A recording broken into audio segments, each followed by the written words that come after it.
Hold on. Now recording. Hey Sam.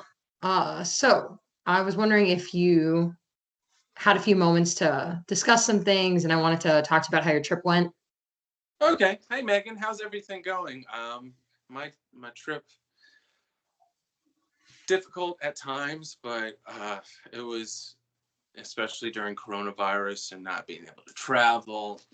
Quite frankly, it was nice to get out of the house.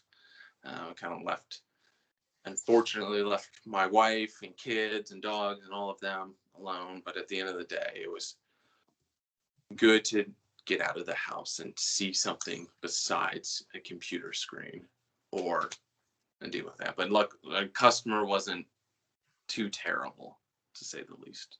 How did everything go here? So that's actually what I wanted to discuss with you. I would like to discuss how that meeting went. Not sure if you heard yet, but it did not go well. No, A lot of the, oh, sorry, go ahead. no, you're fine. You're fine. Go ahead. Sorry, I didn't mean to cut you off on that one. A lot of the other engineers and a lot of the people in the room felt like the meeting was a waste of time, and I had a very difficult time trying to answer their questions, especially because I am so new here and I was not quite prepared to give this presentation. Um, Especially, with I understand travel happens, but it was difficult trying to present something that I was not familiar on or that I was not ready for. So what specifically, what topics did you have issues with?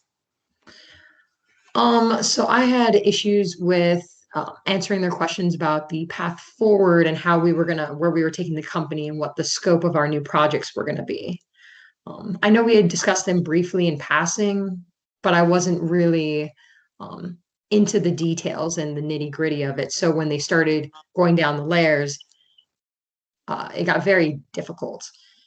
So And did you talk to Brian prior to going into this meeting? So Brian, he's he was the engineer before you, and so he kind of has that background. I thought that I had introduced you guys beforehand. I didn't know if you had synced up with someone, whether or not Brian or somebody else on the team, to kind of better prepare for or to prepare for the last minute. I do understand that was.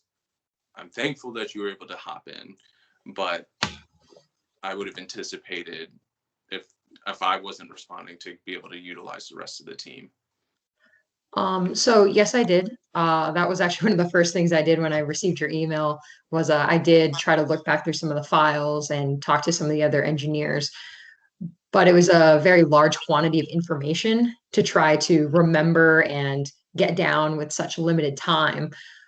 So I did try my best to answer all the questions. And throughout the meeting, I did experience a little bit of a embarrassment and fear. It definitely was very difficult to stand in front of a room, especially with senior engineers who know vastly more about this particular topic than I was able to absorb in such a short amount of time.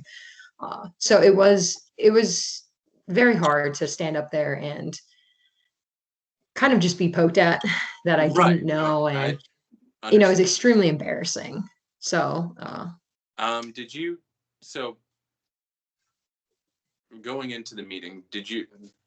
So I understand that you probably had a point where you were like, I don't know if I can adequately cover this. I think at that point, at least I've tried within our team to instill that initiative to say, okay, if I don't know something, if I don't feel that I can do that, then maybe I can cancel this meeting and say, hey, Sam's not going to be there. Sam's not available. He's the one that's the most knowledgeable. We're not going to waste the senior person's time.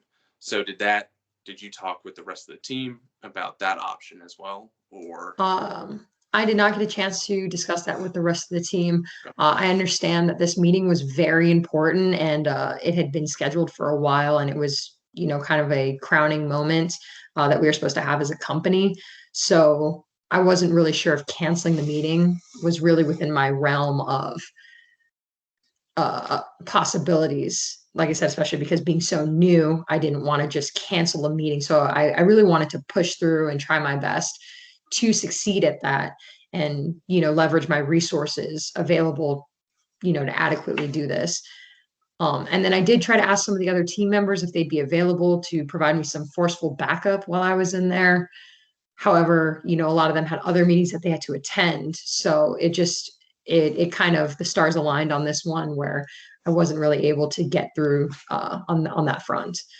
So Okay. So thank you first of all, thank you for covering the meeting. So I think going forward, that's a direct reflection of my leadership. And I do need to be able to empower you. So I made the wrongful assumption that if you were in a position where you did not feel comfortable, you would have just said, look, I can't do that. And I understand where you are.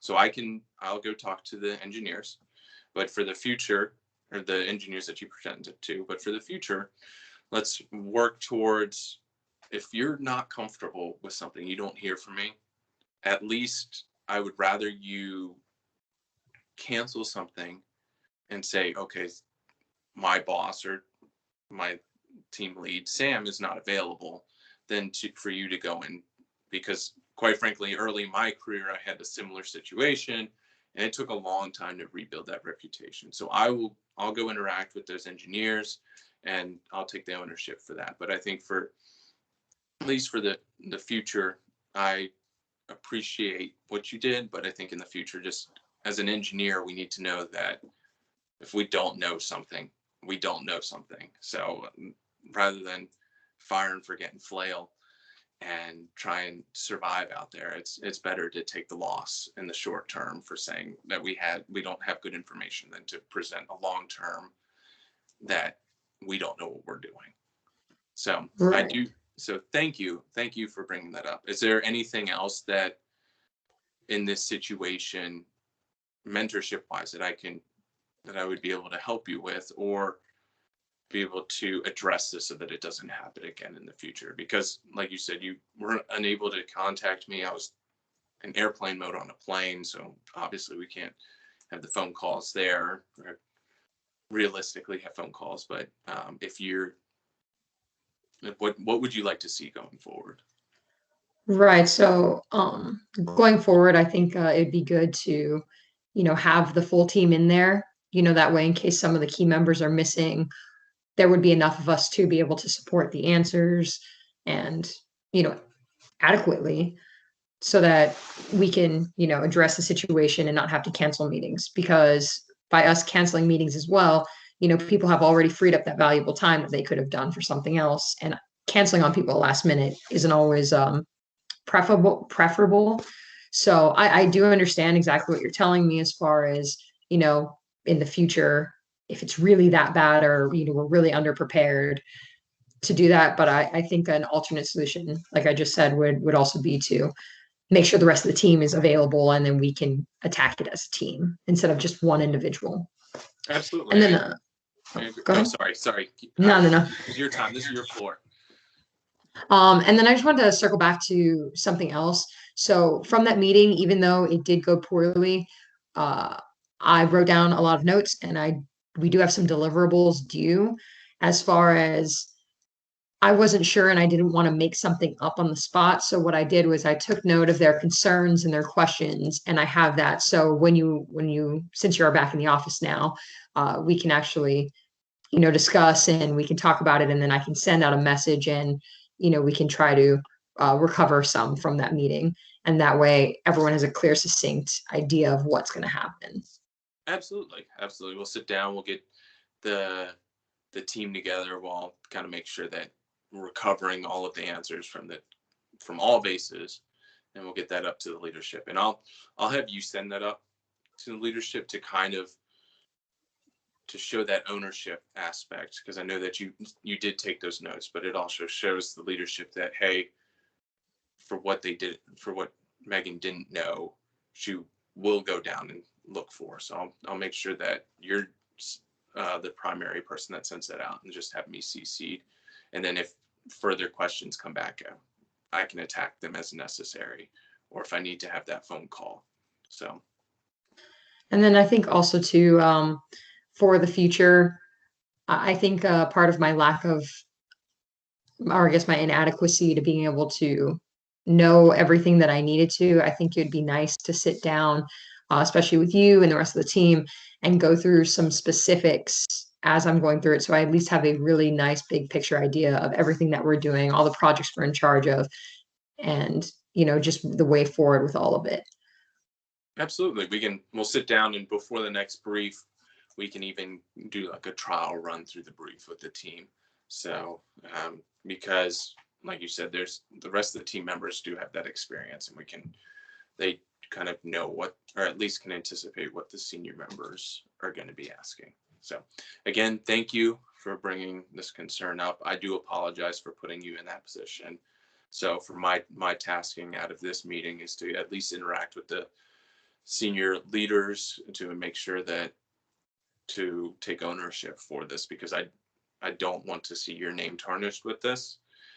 If I don't believe it will, since you're relatively new, but again, I do want to make sure that it was my responsibility to give that brief and not yours. And so I'll take that, and then we'll also work as a team and better prepare and share information so that the next briefing doesn't necessarily have as large of a knowledge deficiency or knowledge gap, sorry, not deficiency, between members if somebody else has to present. Yeah. I do really appreciate you taking the time to at least hear me out, and that you were understanding of the situation, and how I felt throughout it, and it definitely helps. And again, I do really appreciate it. Not a problem. All right, well, that's it.